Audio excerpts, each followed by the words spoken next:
কিভাবে আপনার বিকাশ অ্যাকাউন্টের পিন নম্বর পরিবর্তন করতে হয় সেটাই দেখিয়ে দেব আজকের এই ভিডিওর মাধ্যমে। ভিডিওটি টানাটানি অথবা স্কিপ না করে সম্পূর্ণ দেখুন। সর্বপ্রথম আপনি আপনার মোবাইলে থাকা ডায়াল প্যাডে চলে আসবেন। এই কাজটি কিন্তু আপনারা বিকাশ অ্যাপসের মাধ্যমে করতে পারবেন, তবে সহজে বোঝানোর জন্য আমি ডায়াল প্যাডের মাধ্যমে কাজটি করে দেখাবো। ডায়াল প্যাডে আসার পর এখানে টাইপ করবেন *247# এই কোডটি লিখে ডায়াল করবেন। আপনার মোবাইলে দুইটা সিম শো করবে। এইখান থেকে যে সিমটার মাধ্যমে বিকাশ অ্যাকাউন্ট খুলেছিলেন অথবা যে বিকাশ অ্যাকাউন্টের পিনটি পরিবর্তন করতে চাচ্ছেন সেই সিম থেকে এই কোডটি ডায়াল করে দেবেন।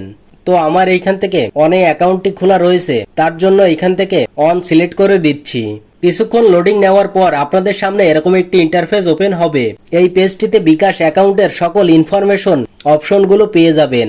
দেখুন এখানে 9 নম্বরে রয়েছে মাই বিকাশ। তো আমাদেরকে এইখান থেকে 9 সিলেক্ট করে নিচে সেন্ড বাটন রয়েছে, এইখান থেকে সেন্ড বাটনের উপর ক্লিক করতে হবে। আপনাদের সামনে এরকম একটি ইন্টারফেস ওপেন হবে। তো দেখুন এখানে 3 নম্বরে রয়েছে চেঞ্জ পিন। তো নিচে এইখান থেকে 3 লিখে নিচে সেন্ড অপশনের উপর ক্লিক করতে হবে। তো এই প্রসেসগুলো আপনারা দ্রুত করার চেষ্টা করবেন, না হলে নিবে না।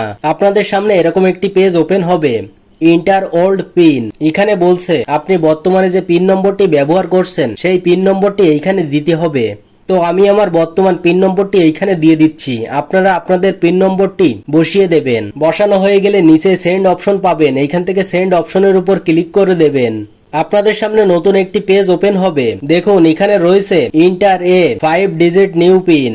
এই পেজটিতে আপনাদের নতুন পিন নম্বর দিতে বলছে। তো আমি এইখান থেকে আমার নতুন পিন নম্বরটি সেট করে নিচ্ছি। সেট করা হয়ে গেলে নিচে সেন্ড অপশন রয়েছে, এইখান থেকে সেন্ড অপশনের উপর ক্লিক করে দিতে হবে। দেখুন চলে এসেছে কনফার্ম নিউ পিন। এই পেজটিতে নতুন যে পিন নম্বরটি বসিয়েছি সেই সেম 5 ডিজিটের পিন নম্বরটি এইখানেও বসিয়ে দিতে হবে। তো আমি আমার পিন নম্বরটি বসিয়ে নিচ্ছি। আপনারা আপনাদের 5 ডিজিটের পিন নম্বরটি বসিয়ে নেবেন। পিন নম্বরটি বসানো হয়ে গেলে নিচে সেন্ড অপশন রয়েছে, এইখান থেকে সিম্পলি সেন্ড অপশনের উপর ক্লিক করে দিতে হবে। আপনি যদি চ্যানেলটিতে নতুন হয়ে থাকেন তাহলে চ্যানেলটি সাবস্ক্রাইব করে চ্যানেলের সঙ্গে থাকুন। পাশে থাকা বেল আইকনটি বাজিয়ে দেবেন, তাতে করে ভিডিও আপলোড করার সঙ্গে সঙ্গে নোটিফিকেশন আপনার মোবাইলে পৌঁছে যাবে। সেন্ড অপশনের উপর ক্লিক করার সঙ্গে সঙ্গে আপনাদের সামনে এরকম একটি অপশন চলে আসবে, রিকোয়েস্ট ইজ প্রসেস সাকসেসফুলি। তো দেখতেই পাচ্ছেন আমার পিন নম্বরটি অলরেডি চেঞ্জ হয়ে গেছে। ভিডিওতে দেখানো প্রসেস অনুযায়ী আপনারাও আপনাদের পিন নম্বরটি খুব সহজেই চেঞ্জ করে নিতে পারবেন। আজকের ভিডিওটি এই পর্যন্তই, এটাই ছিল দেখানোর। আজকের ভিডিওটি দেখে আপনার যদি একটুও উপকার হয় তাহলে ভিডিওটিতে একটি লাইক এবং একটি কমেন্ট করে জানাবেন। ভিডিওটি প্রথম থেকে শেষ পর্যন্ত দেখার জন্য আপনাকে অসংখ্য ধন্যবাদ।